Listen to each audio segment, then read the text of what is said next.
Radio SME presenta.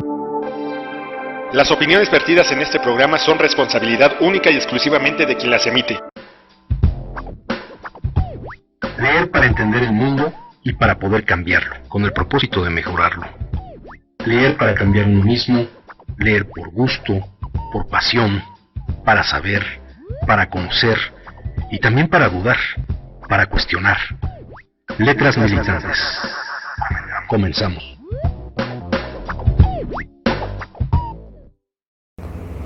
Desde los años 1990 aumentó la conflictividad social en Argentina, acompañada por el surgimiento de un abanico de formas de protesta y la emergencia de nuevos, viejos actores. Se inaugura así un fenómeno social a la vez de riqueza y complejidad, con experiencias de autogestión interesantes. Proceso iniciado como consecuencia de la desindustrialización, que se concreta durante la dictadura militar de 1976 y completa el gobierno justicialista de Menem de 1989 al 99, con la privatización de empresas de servicios y el cierre de ramales ferroviarios. La toma, la ocupación y la recuperación de fábricas, empresas e instituciones son estrategias emergentes entre los trabajadores con el objetivo de enfrentar el desempleo y la desocupación. Estos territorios en disputa se convierten en escenarios donde las acciones de negociación y de confrontación toman una dimensión particular desde el 2001, cuando el trabajador se hace cargo de empresas en quiebra o por un incumplimiento salarial del capital o por cierre de las mismas. El nuevo fenómeno de acciones colectivas que comenzó con los cortes de rutas en la década de los 90 pasó a ser la estrategia de ambientalistas, vecinos, estudiantes, sindicalistas y productores rurales. Se observa, por un lado, una declinación de los cortes de ruta y vías públicas en los sitios y con los actores sociales dominantes de aquellos años, piqueteros, docentes, empleados públicos, etc. Por otro, el cambio de protagonistas en dichos métodos de protesta. Actualmente son los ruralistas. En el presente estudio entendemos por protesta social aquel acto colectivo que se hace público en un determinado tiempo y espacio y que tiene por objeto la manifestación de un determinado conflicto. A su vez, el conflicto es la confrontación de parte de un colectivo social con las modalidades que asume la organización de una determinada situación. De modo que, para que el conflicto sea una protesta, se requiere de una acción que ponga de manifiesto una insatisfacción de parte de un grupo social. No alcanza con enunciar el conflicto. Es condición necesaria para que sea protesta la concreción de un acto colectivo que constituya la alteración de las actividades habituales sobre las que se organiza esa realidad social. En este contexto, el objetivo de la presentación es acercar algunas consideraciones teóricas y datos empíricos sobre la recuperación de empresas y fábricas como estrategia de los trabajadores frente al desempleo y la exclusión, y los resultados alcanzados en este quinquenio en Argentina. Por ello, sin detenernos en el análisis de casos que ya fueron tratados en otros trabajos, solo será referencia a los mismos según la dimensión temática que se aborda en perspectiva histórica. Coincidente con la crisis de representatividad del país a comienzos del siglo XXI, se produce un ciclo de recuperación de establecimientos productivos, instalando gestiones colectivas que en la actualidad viven una situación de repliegue. En este orden, el trabajo se orienta al análisis de las características particulares de estas experiencias autogestionarias, dando cuenta de los antecedentes históricos, nacionales y latinoamericanos. Muy buenas tardes, esto es Letras Militantes. El día de hoy estamos abordando un texto que se titula Experiencias de autogestión de los trabajadores en Argentina, la recuperación de fábricas y empresas en la última década.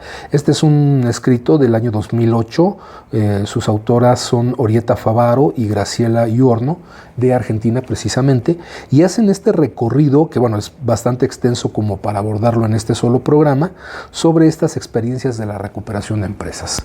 ¿A qué se refiere esta recuperación? Aunque hace en varias partes del texto la delimitación conceptual, es decir, define cada uno de estos términos, básicamente estamos hablando de que la toma, la ocupación o la recuperación de fábricas, empresas o instituciones es justamente la acción que hacen los trabajadores al meterse a estas instalaciones, ocuparlas, tomarlas para utilizarlas en su beneficio como clase trabajadora. Esto es un tema que ya hemos abordado en muchos programas de letras militantes desde hace varios años, desde la propia constitución de la cooperativa, y que nos parece importante retomarlo hoy por dos sencillas razones. Por una parte, que creo que es la de mayor profundidad y la más importante, es que tenemos en próximas fechas la realización de una asamblea general de la cooperativa para continuar con los informes y delinear cuál es el rumbo de nuestra cooperativa para los próximos años. Y en ese sentido, las experiencias del caso argentino y de muchos otros casos en otros países son de gran utilidad, a la vez que se está realizando un seminario en un convenio firmado con la Universidad Iberoamericana para la formación de facilitadores en los temas de economía social y solidaria y cooperativismo. Y por otro lado, tiene que ver con una discusión que busca meterse a través de las redes sociales por ciertos sectores, particularmente de la disidencia. Y esto a razón de los eventos ocurridos el fin de semana pasado, es decir, la ocupación por la Guardia Civil de la subestación de Sacamila en Huauchinango, cuando fueron detenidos 6 de nuestros compañeros que afortunadamente ya están en libertad gracias a la gestión de nuestro compañero secretario general y de los compañeros del jurídico del sindicato. Y es importante retomar este punto de vista porque se busca generar por parte de la disidencia una falsa discusión de que si era correcto o no era correcto que estuvieran ahí los compañeros. Y lo que llama todavía más la atención es que esta discusión buscan generarla quienes en algún momento se han colocado como las posturas más radicales dentro del sindicato, las que no aceptan una negociación o no aceptaron una negociación con el gobierno de Enrique Peña Nieto, los que decían que no se estaban haciendo acciones contundentes, que no se estaba avanzando de manera determinante en nuestra lucha de resistencia y que hoy pues se espantan, como leíamos algunos comentarios de compañeros que ahora resulta que se espantan porque teníamos ocupados predios que no aparecían en una lista. Vale la pena primero hacer este hincapié y esta observación en cuanto a ese famoso listado. Hay que recordar que los predios que siguen siendo propiedad de Luz y Fuerza, porque no se ha terminado todavía la liquidación de Luz y Fuerza del centro, hay que recordar que esos predios formaron parte de una negociación que se hizo con el ESME, en donde parte de la recuperación financiera de los fondos colectivos de nuestro sindicato se haría en especie a través de distintas cosas, como fue el permiso para la generación de energía eléctrica y el caso de los predios que se utilizarían para desarrollar actividades de nuestra cooperativa. Esto fue una negociación con el gobierno. Se acordó que iban a ser un cierto número de predios. Se acordó también que estos predios serían aquellos que no estuvieran ocupados por la Comisión Federal de Electricidad para las actividades más importantes en el dar el servicio de energía eléctrica. Es decir, que no fueran subestaciones que estuvieran en uso, que no fueran centros de distribución de donde se atendieran pues, las emergencias, las desconexiones, las fallas. Y entonces a partir de eso se elaboró un listado de predios en donde nos constaba a nosotros que no había actividad de Comisión Federal de Electricidad. Una vez que ya se estableció este listado por acuerdo entre el gobierno federal con el Sindicato Mexicano de Electricistas, al momento de ir a visitarlos, nos encontrábamos con que varios de estos predios pues no tenían utilidad realmente, sea porque ya estaban invadidos por otras organizaciones, por paracaidistas de la zona que ya habían construido incluso adentro de los predios, porque no eran funcionales debido a que pues estaban en un descuido de más de 6-7 años y entonces estaban en completo abandono o estaban en lugares inaccesibles, como el caso de algunos predios que se encontraban dentro de parques, que entonces no tenían un acceso público que pudiera utilizarse las 24 horas o en el momento que la cooperativa lo deseara. En fin, por varios factores, varios de estos predios fueron rechazados y se acordó buscar otros en sustitución de esos predios. Sin embargo, cuando nuestro sindicato proponía, nuestra comisión negociadora proponía ciertos predios que por información de nuestros propios compañeros, por visitas que nosotros mismos hacíamos a esos predios y que sabíamos que estaban abandonados, que no estaban siendo utilizados, cuando se le notificaba al INDAVIN, que era en esta parte de la negociación la instancia encargada de gestionar toda la desincorporación, se le avisaba al INDAVIN y el INDAVIN nos reportaba que sí estaban utilizados esos terrenos. Y mágicamente aparecían vehículos de Comisión Federal de Electricidad, personal. De pronto en un fin de semana pues habían hecho la limpieza y ya estaban ocupando oficinas. Entonces se dio una lógica perversa, una dinámica muy perversa por parte del gobierno, de que cada propuesta que hacíamos nosotros resultaba que la Comisión Federal de Electricidad sí estaba utilizando esos predios. Llegó el momento en que decidimos, lógicamente, que había que parar esa lógica, porque en ese sentido pues nos iban a decir que ningún predio estaba disponible. Así que lo que hicimos es que predios que detectábamos que no fueran utilizados por CFE y que fueran de utilidad para nuestra cooperativa, se establecerían guardias para cuidar estos predios. Y eso fue lo que ocurrió con muchos de estos predios. Particularmente, por ejemplo, el caso de Líneas Norte, este predio de la subestación de Sacamila, etcétera. Entonces, con lo que nos encontramos fue con pues una respuesta reacia, pero de continuar con esa negociación, de platicarlo con la Secretaría de Gobernación para que estos predios que nosotros estábamos ya vigilando, para que no hubiera intromisión de la Comisión Federal de Electricidad, pudieran formar parte del listado, dado que otros ya habían sido pues eliminados de esa lista. En ese sentido, bueno, pues pasa el tiempo, el INDAVIN pues retrasa muchos de los procesos y se viene la pandemia. Y con la pandemia viene este proceso de retrasar todavía más los procesos de trámites de gestiones gubernamentales.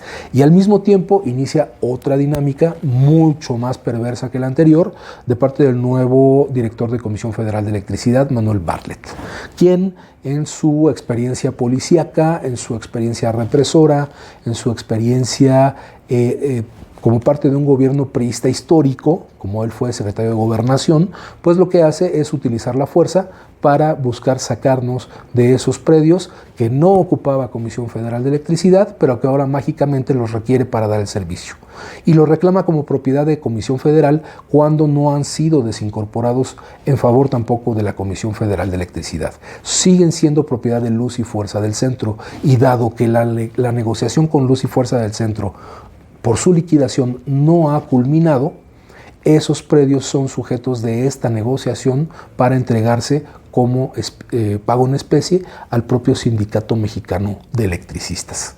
No se trata entonces de acciones ilegales, como quieren asumirla estos personajes de la disidencia, pero aún si se tratara de ocupación de predios que se van a utilizar para lograr la incorporación de compañeros y compañeras trabajadores del ESME como fuerza de trabajo para que puedan tener un empleo, está plenamente validado, porque sabemos, y aquí este texto es de lo que nos habla también, que la toma de predios, la ocupación de predios de empresas, de fábricas, que son para volver a meter a los trabajadores en el mercado laboral, son plenamente justificados como movimiento social.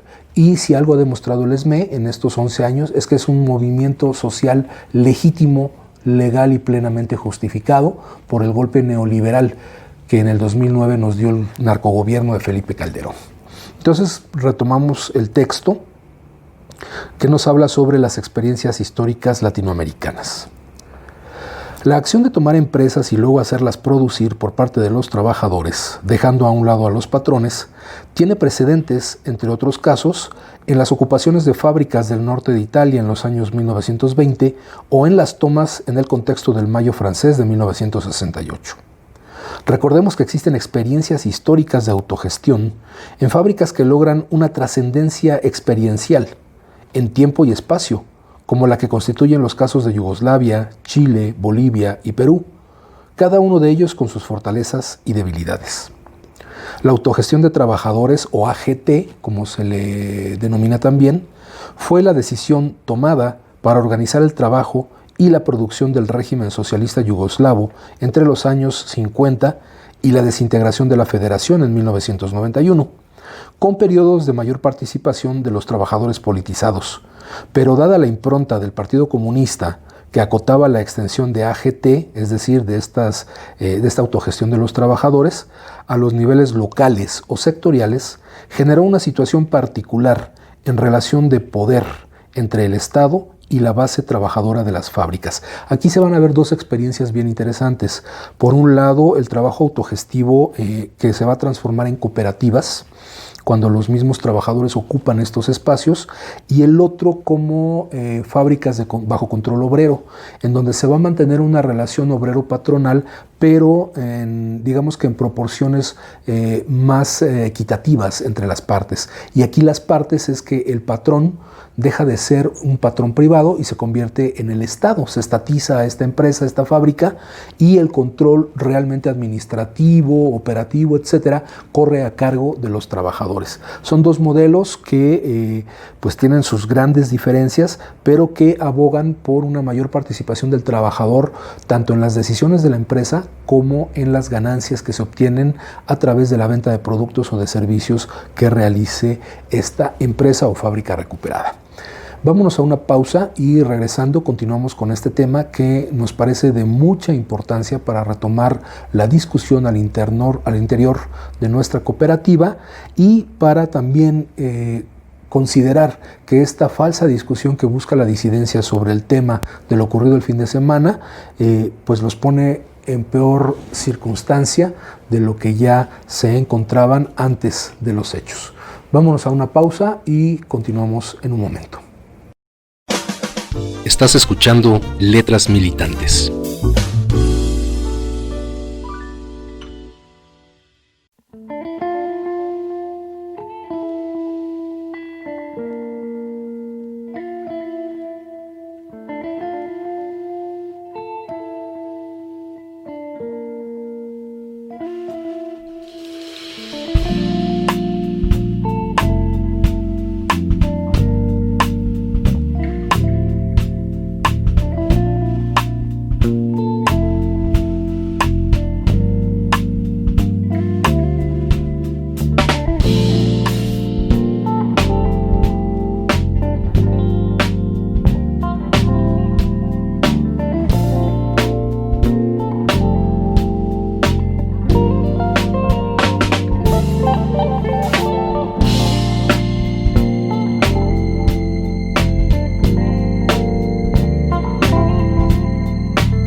Estás escuchando Letras Militantes.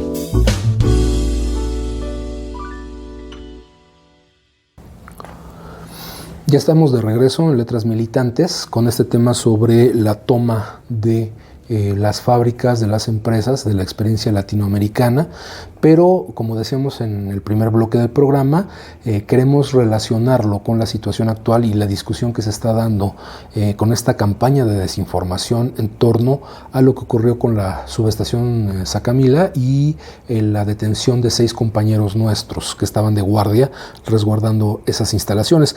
Como ya decíamos, en el caso de nosotros es un instrumento de presión que hemos utilizado de manera constante durante los 11 años que ha durado la resistencia electricista. Recordemos que, por ejemplo, lo que también mencionan aquí como antecedente histórico, el cierre de carreteras, de vialidades, es una actividad pues que todos los movimientos sociales hemos utilizado en algún momento de nuestro desarrollo, en nuestros conflictos. Y ya la toma propiamente de las instalaciones se da justamente a partir de esta negociación que se plantea con el gobierno, en donde por un lado ya se nos había negado el patrón sustituto, se echa para atrás el amparo que nos daba ese patrón sustituto, salarios caídos, nos reintegraba al trabajo en Comisión Federal de Electricidad, y lo que se logra con esta negociación es la recuperación de una serie de predios que se utilizarían para trabajos de nuestra cooperativa o para actividades económicas en las que podamos reintegrar a los compañeros. El caso de aquellos que no están en esta famosa lista en el anexo, ya lo explicábamos, pues tiene que ver con que los predios propuestos por el gobierno no eran de utilidad o estaban ya ocupados en otras circunstancias, por lo que frente a la estrategia de Comisión Federal de seguir ocupando predios de luz y fuerza, nosotros decidimos hacer lo propio, ocupar predios y ponerlos en la mesa de negociación. Negociación que por lo pronto está en vías de reanudarse, por lo que recordamos de la última movilización el 11 de noviembre, cuando fuimos en marcha al Zócalo, y que uno de los acuerdos que se logra en la Presidencia de la República con nuestra comisión negociadora es justamente que se reanuden las reuniones en donde se integren las diferentes secretarías de Estado para continuar con los pendientes de nuestro proceso de solución al conflicto. Pero justamente en el Inter, con esta excusa de la pandemia y considerando también la sucia actividad del director de Comisión Federal de Electricidad, que fue festejada por la disidencia como el gran defensor de la legalidad del Estado de Derecho, pues lo que hace es desalojar a nuestros compañeros y detener a 6 de ellos el pasado fin de semana. Bueno, mencionábamos en el texto que esta actividad de la ocupación es parte del movimiento social. Son las actividades que un movimiento social, sin importar el lugar en el mundo en donde se encuentre, lo utiliza como medio de presión para lograr sus objetivos. Y por eso también llama la atención que estos personajes que generalmente se autodenominan los defensores de la democracia y de los derechos de la clase trabajadora, de pronto les espanta el que confrontemos a un gobierno mediante la toma de predios para recuperarlos a favor del sindicato. Dice como antecedente histórico este texto que estamos leyendo. En América Latina, mientras que en Chile la experiencia del sistema de AGT, que quedamos que es la autogestión de los trabajadores, fue corta, bajo el régimen de Allende, de 1970 a 1973. Se logra que sean más productivas y eficientes que las fábricas estatales con gerenciamiento, es decir, gerentes, centralizado. En Bolivia, la Revolución Popular de 1952 dejó lecciones significativas. Que la experiencia solo en la minería es vulnerable y que la estatización de las fábricas controladas por los trabajadores puede terminar en que estos últimos se conviertan en pequeños burgueses tecnócratas, centralizando el control del aparato estatal y organizando la empresa pública bajo una lógica capitalista. Este es el gran peligro de la otra manera de abordar esta toma de predios. Decíamos antes del corte, puede ser la autogestión a través de conformar una cooperativa o puede ser una fábrica que sea estatizada, es decir, sea nacionalizada, pero su control administrativo y operativo corre a cargo de los trabajadores. El patrón sigue siendo el Estado, pero los trabajadores son quienes dirigen la fábrica y quienes obtienen los mayores beneficios. Y lógicamente se corre este peligro, que se reproduzcan las mismas formas que se tenían con el patrón privado anteriormente, solo que ahora se ha controlado por los sindicatos. Esa es una de las grandes discusiones que estamos nosotros viendo en nuestros proyectos económicos, en donde tenemos que cuidar que el desarrollo de la empresa controlada por los trabajadores o en la que estén asociados los trabajadores se cuide de no reproducir los mismos esquemas. Lógico, este es un proceso nuevo, pues no digamos en el Sindicato Mexicano de Electricistas, es un proceso nuevo en México, ya que no se había visto una situación de este tipo, en donde un sindicato tenga el pleno control de una empresa, ya sea en una cooperativa o ya sea de manera asociada, como el caso que tenemos nosotros con Generadora Fénix. Por eso es importante generar esta discusión entre quienes realmente formamos parte de todo este proceso laboral y político y social que ha encabezado nuestro sindicato. Finalmente, en el caso peruano, 1967, la nacionalización desde arriba reprodujo la estructura jerárquica del capitalismo, marginando de esta manera el papel de los trabajadores en el sector público. La AGT defiende a las fábricas del cierre, conservando el empleo y mejorando las condiciones sociales de trabajo. Son algunas de las experiencias en América Latina, el caso de Chile, el caso de Bolivia y el caso de Perú, que pues tuvieron esos resultados siempre desde la perspectiva del Estado como patrón dentro de estos procesos laborales. Además, las experiencias de ocupación y recuperación en la historia reciente latinoamericana tienen sus variantes específicas en países como Argentina, Brasil, Uruguay y Venezuela. Una muestra de ello lo constituye el primer encuentro latinoamericano de empresas recuperadas, realizado en Venezuela en el 2005, donde se redactó un documento final titulado Compromiso de Caracas, el que resume una serie de recomendaciones a los gobiernos nacionales, poniendo en relieve las contradicciones de aquellos denominados de centro-izquierda, tendientes a la creación de nuevas leyes, legislaciones y fondos especiales de recuperación y reactivación. Asimismo, los marcos normativos para disponer la expropiación y estatización de las empresas que se encuentran autogestionadas, de hecho, por los trabajadores. Las resoluciones se encuadran en la propuesta del ALBA, es decir, la integración que alienta a Hugo Chávez en alianza con otros gobiernos latinoamericanos. Ya existía entonces, desde poco más de una década, esta intención de regular de manera pues consciente, muy discutida, muy debatida, muy elaborada, esta participación del Estado como rector de estas empresas autogestionadas por los trabajadores. Uno de los ejes centrales fue la consideración de las organizaciones productivas autogestionadas como un germen de transformación social, señalando que se presenta una forma alternativa de organizar la producción, nuevas relaciones, prácticas de solidaridad y compromiso con la comunidad, impensable en las empresas patronales lucrativas. Se planteó armar un canal para que los productos lleguen a la comunidad, una red social que atraviese el mercado capitalista donde los mismos tengan valor de uso, no valor social, y que sirvan para el bienestar general. Entonces esta propuesta que nace de este grupo de países progresistas más tendientes a la izquierda en América Latina, pues está muy consciente o estaba muy consciente en ese momento del papel que tenían estas organizaciones productivas en lo que ya también conocemos como economía social y solidaria.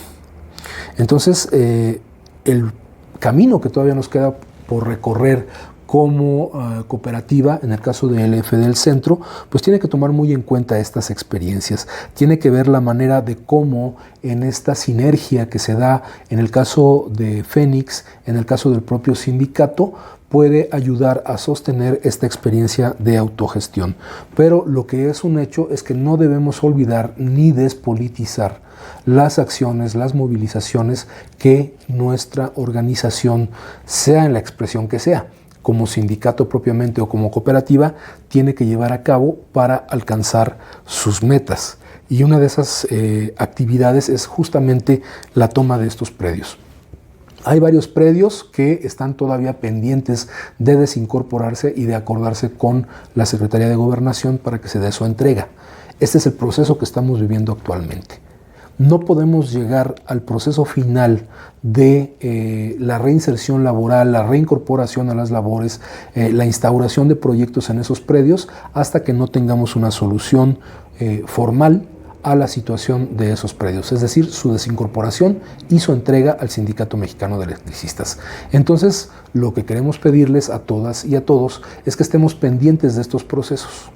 Todos estos procesos han sido informados a través de asambleas generales, a través de boletines informativos, a través de reuniones informativas que varias comisiones de trabajo hacen con sus propios escalafones para dar a conocer estos detalles. No nos dejemos enganchar por este tipo de noticias en las que se quiere plantear que estamos actuando ilegalmente como sindicato al meternos a predios que son propiedad de la nación. Repetimos, número 1, estos predios son todavía propiedad de Luz y Fuerza del Centro. Número 2, es nuestra forma de presión completamente legítima como movimiento social hacer los bloqueos o tomar las instalaciones que creamos necesarias que respondan a las necesidades del proyecto de reinserción laboral del Sindicato Mexicano de Electricistas. Mientras no haya un fallo de la Junta Federal de Conciliación y Arbitraje en torno a el convenio de delimitación de zonas, nosotros tendremos que seguir buscando que esos predios nos sean entregados para poder desarrollar actividades productivas en donde podamos reinsertar a nuestras compañeras y nuestros compañeros. Y de igual manera, ser muy cuidadosos de la manera en cómo vamos percibiendo las noticias. Justamente en estos días, nuevamente, este personaje pseudoperiodista que obedece a los intereses del animal dañero, pues puso nuevamente en la mañanera con López Obrador el tema de que si había una investigación en contra del Sindicato Mexicano de Electricistas y particularmente en contra del secretario general. La respuesta de López Obrador es muy clara. Dice, bueno, pues vamos a traer a el responsable, que es Santiago Nieto, de la Unidad de Inteligencia Financiera, para que él nos platique cómo está la investigación de los sindicatos. Y de esa respuesta se viene una avalancha de gritos y sombrerazos de la disidencia, en donde dicen, ya ven, se va a investigar a Martín Esparza. Esa no fue la respuesta que dio el presidente de la República. Entonces hay que estar muy atentos a cómo se da la información. No creernos todo lo que nos dicen estos personajes de la disidencia. Y bien, vamos a cerrar este programa con una parte del texto que me parece muy relevante. La territorialización de la protesta, con medidas que ya no son solo las huelgas, sino la ocupación de empresas y lugares públicos, está vinculada con una politización de la demanda que se orienta a los poderes estatales. El proceso es de alto malestar social, en el que la casi ausencia de movilidad social ascendente refuerza la percepción de la desigualdad como fenómeno estructuralmente injusto y permite visibilizar la existencia de relación entre pobreza y exclusión social, desigualdad y ciudadanía. En un contexto recesivo de cierres y despidos, se produce el ajuste, la adaptación de los repertorios de protesta y resistencia a la pérdida del empleo y para el mantenimiento de la fuente de trabajo. Es decir, se produce la emergencia de un nuevo repertorio de acciones colectivas a partir de las cuales trabajadores y empleados comenzaron a organizarse para tomar a su cargo la producción con la recuperación de la fuente de trabajo. Esto es el proceso que también hemos seguido nosotros.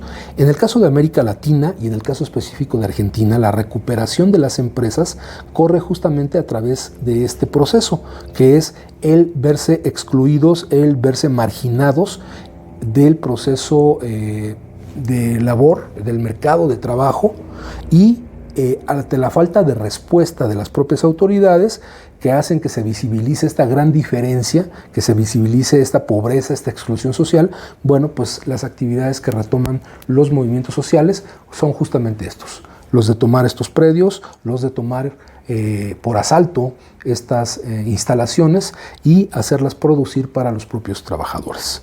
Está plenamente justificado como movimiento social. Y es algo que siempre nosotros tendremos que legitimar como movimiento social de trabajadores. Estas acciones son el hacer justicia a partir de las injusticias de las que hemos sido objeto. Bueno, pues por el momento terminamos nuestro programa de Letras Militantes. Seguiremos con estos temas en las próximas emisiones y por lo pronto las convocamos a estar al pendiente de los llamados de nuestro sindicato para las movilizaciones. La que tenemos ya marcada en nuestro calendario desde este momento es la del próximo 11 de diciembre, donde nuevamente saldremos a la calle a exigir respuesta a la solución de nuestro conflicto. Por mi parte es todo, les agradecemos completamente su atención y nos vemos aquí la próxima semana en Letras Militantes. Muchas gracias y muy buenas tardes. Decía Samuel Smiles, el libro es una voz viviente, es una inteligencia que nos habla y que escuchamos. Acompáñanos en la próxima emisión de Letras Militantes, a través de Radio SME, donde a los libros les damos la palabra.